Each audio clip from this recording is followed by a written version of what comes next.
Bonjour, content de vous revoir à nouveau pour continuer le thème que nous avons déjà commencé sur les clés de la positivité. Pour ceux qui viennent donc de nous rejoindre, je vous conseille de vous abonner pour avoir la priorité sur mes vidéos. Je vous rappelle que nous avons déjà commencé le premier thème sur les clés de la positivité, c'était la croyance. Le deuxième thème, c'était sur la prise de conscience de votre négativité. Et le troisième thème, c'était sur l'amour de soi. Aujourd'hui, nous allons traiter un autre thème sur le pardon. On va voir tout ça dans cette vidéo, Inch'Allah. Le pardon est une énergie d'amour et de compassion qu'on doit mettre en action aussi souvent que possible. Le pardon, c'est la libération de l'esprit de tous les maux du passé pour oublier les stigmates qu'on garde enfouis dans nos mémoires. Elle est également une qualité donnée aux pieux et aux pieuses. C'est aussi un signe de sagesse humaine et de maturité spirituelle. Le pardon, c'est une force et non une faiblesse, une fierté et absolution de nos péchés et non pas un sentiment de petitesse comme pensent beaucoup de gens. Le pardon est guérisseur et sauveur si on pardonne avec le cœur. C'est l'une des clés de la réussite et du bonheur dans la vie. En effet, savoir pardonner, c'est savoir aimer, c'est savoir vivre en paix avec soi-même et avec les autres. C'est également se donner la chance de vivre en équilibre avec soi-même. En refusant le pardon, tu te pénalises toi-même. Et tu restes prisonnier dans votre passé, dans votre colère et dans votre rancune. En effet, la colère et la rancœur nous rattachent souvent à ce passé noir et nous empêchent d'aller à l'avant. Détachez-vous de ce passé pour vivre votre présent et se préparer à votre futur avec un esprit ouvert et positif. Inutile de rassasier des vieilles rancœurs. Ils ne peuvent être qu'une source de bien des maux et de malaise.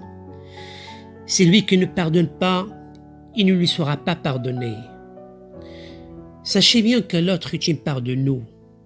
Il ne faut pas lui retourner le dos.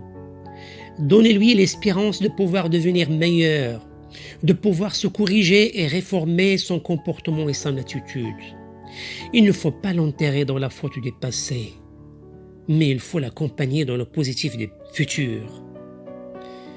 Soyez juste et pardonneur vis-à-vis de vos semblables, vis-à-vis des êtres humains, et ne pas devenir des juges. Ayez le pouvoir de couvrir les fautes des autres. En effet, notre prophète alayhi salatu wassalam يقول من ستر مؤمنا ستره الله في الدنيا والآخرة. Celui qui couvre les fautes de son frère ici-bas, Dieu lui couvrira ses fautes ici-bas et au-delà. Chaque jour, nous demandons systématiquement dans nos prières le pardon de Dieu. Oh Dieu, tu es celui qui pardonne, celui qui efface les fautes, pardonne-nous. Allahumma innaka afoun tuhibbul afa fa'fu anna. Ceci prouve que nous sommes imparfaits, que l'erreur est humaine et qu'on doit avoir cette qualité noble de pardonner à tous ceux que nous font du tort ou du mal. Voyons que nous sollicitons chaque jour le pardon vertical de Dieu. Alors propageons le pardon horizontal auprès de nos semblables. Notre prophète alayhi salatu wassalam dit: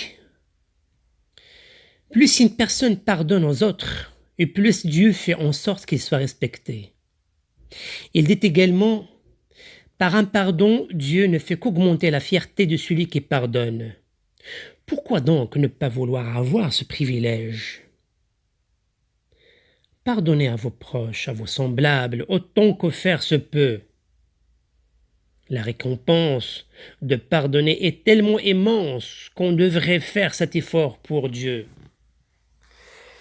Si tu veux bénéficier du pardon de Dieu, commence par pardonner à ceux que te font du mal.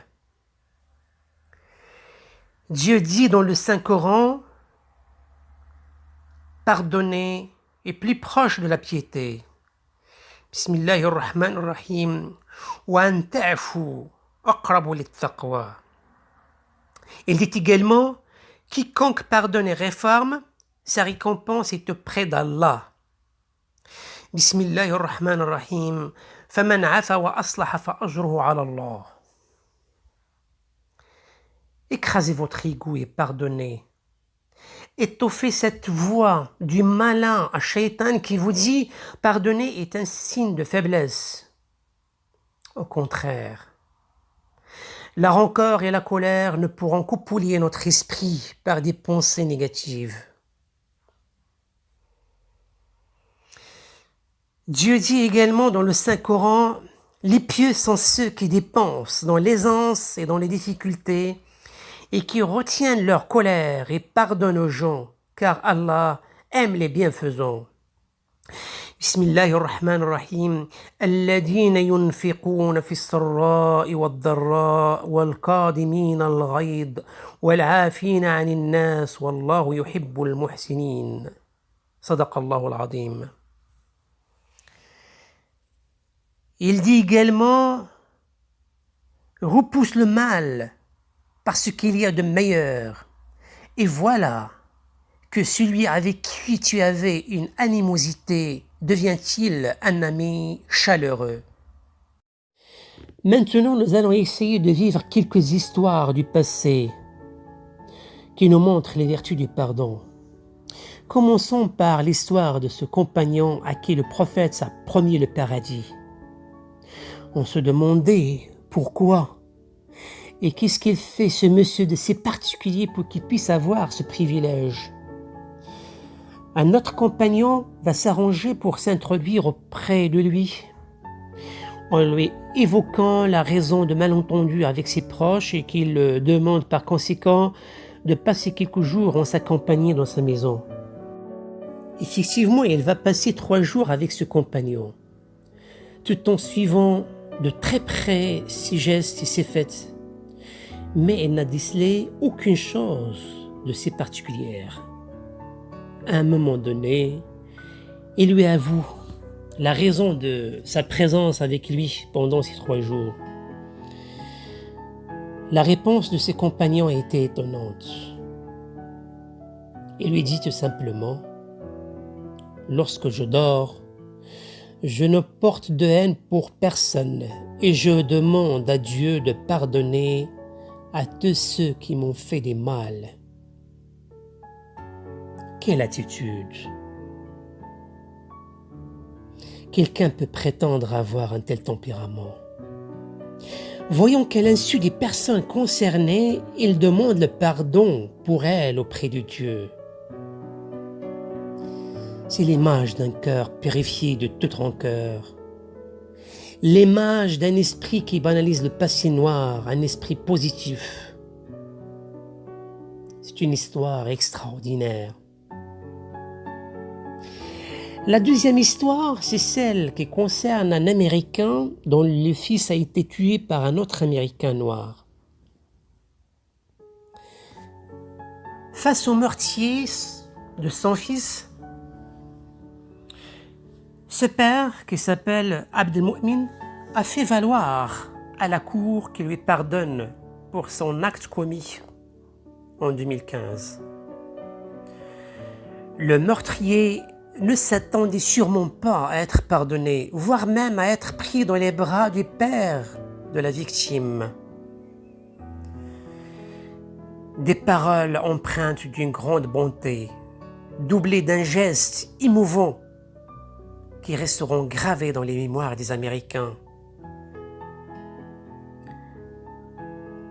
Appelé à la barre du témoin avant de rendre le verdict, Abdelmoumine a fait valoir d'un ton apaisé sa décision de pardonner au meurtrier de son fils. Il lui dit « Je ne suis pas en colère contre toi, je suis en colère contre le diable. Je ne te blâme pas, je blâme le diable. Je te pardonne.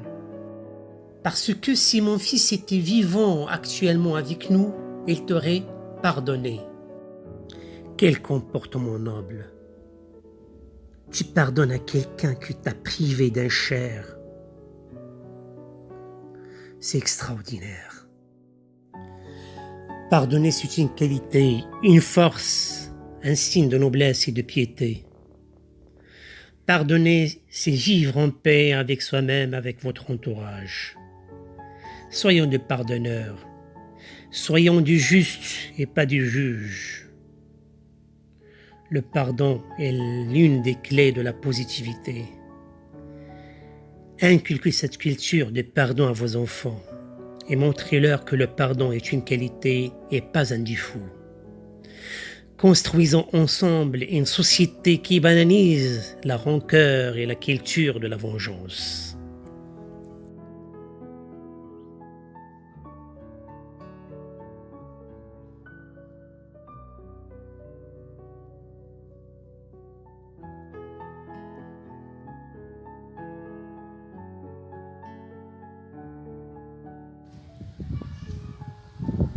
Après avoir traité le thème sur le pardon, je vous donne rendez-vous à la semaine prochaine, Inch'Allah, pour traiter un autre thème sur le sourire. Jusqu'à la semaine prochaine, gardez toujours le sourire.